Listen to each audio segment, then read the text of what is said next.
நேற்று அக்கா தமிழிசை ஒரு செய்தியை செய்தியாளர் சந்திப்பில் சொல்லியிருக்கிறார். பராசக்தி மகனுக்காக நாங்கள் போராடிக் கொண்டிருக்கிறோம் என்று. அதாவது சிவன், பார்வதி, பராசக்தியின் மகன் முருகன் அந்த முருகனுக்காக போராடிக் கொண்டிருக்கிறார்களாம். ஆண்டாண்டு காலமாக இத்தனை ஆண்டு காலம் நம்மையெல்லாம் முருகன் காப்பாற்றுகிறான் என்றுதான் நினைத்து கொண்டிருந்தோம். ஆனால் இந்த மூதேவிகள் வந்த பின்புதான் தெரிகிறது முருகனையே நாம் தான் காப்பாற்ற வேண்டும் என்று. நம்மை காப்பாற்றுவதற்கு பெயர் கடவுள். கடவுளைத்தான் நாங்கள் காப்பாற்றுகிறோம், நாம் காப்பாற்ற வேண்டும் என்று ஒரு கட்சி வச்சு நடத்தி கொண்டு இருக்கிறார்கள் என்று சொன்னால் இந்த மனிதர்களை நாம் எப்படி சொல்லுவது?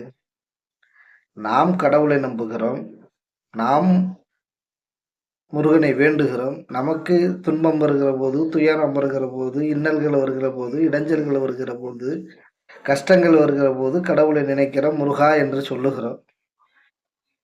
தீர்க்கிறாரோ தீர்க்கலையோ ரெண்டாவது பஞ்சாயத்து. சொல்ல வேண்டியது நம்ம கடமை. கடவுள் இருக்காரு, கேட்டுக்குருவாரு அப்படின்னு சொல்றோம்.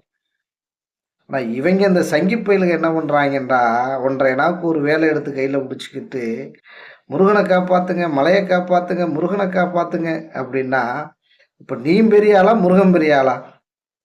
கடவுள் பெரிய ஆளா, இல்ல கடவுள் பேரை சொல்ற இந்த சங்கி பெரிய ஆளுக்களா? தமிழக மக்கள் கேட்க மாட்டார்களா? அந்த அளவுக்கு அறிவு கட்டவர்களா தமிழக மக்கள்? உங்களுடைய முட்டாள்தனம், மூட நம்பிக்கை, அயோக்கியத்தனம், பித்தலாட்டுத்தனம், ஏமாற்றுத்தனத்தை வடநாட்டில் வைத்துக் கொள்ளுங்கள். படிப்பறிவு இல்லாத, எழுத்தறிவு இல்லாத, சிந்தனை இல்லாத, சுயமரியாதை இல்லாத, பகுத்தறிவு இல்லாத மக்கள் வடநாட்டு மக்கள் வேண்டுமானால் ஏற்றுக்கொள்ளலாம். ஆனால் தமிழக மக்கள் தன்மானம் மிக்கவர்கள், சுயமரியாதை உணர்ச்சியும் சுய அறிவும் உள்ளவர்கள். ஆகையால் அவர்கள் கேள்வி கேட்பார்கள். ஏண்டா கடவுள் தானா நம்மளை காப்பாற்றணும், இந்த உலகத்தை காப்பாற்றணும், மூவேலு உலகத்தை காப்பாற்ற வேண்டிய கடவுள் தானடா, நீ என்னடா கடவுளே காப்பாற்ற போறேன் என்று அக்கா தமிழிசையை பார்த்து காரி துப்ப மாட்டார்களா மானமுள்ள தமிழர்கள்?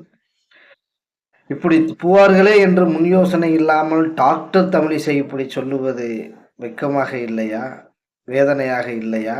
வேடிக்கையாக இல்லையா?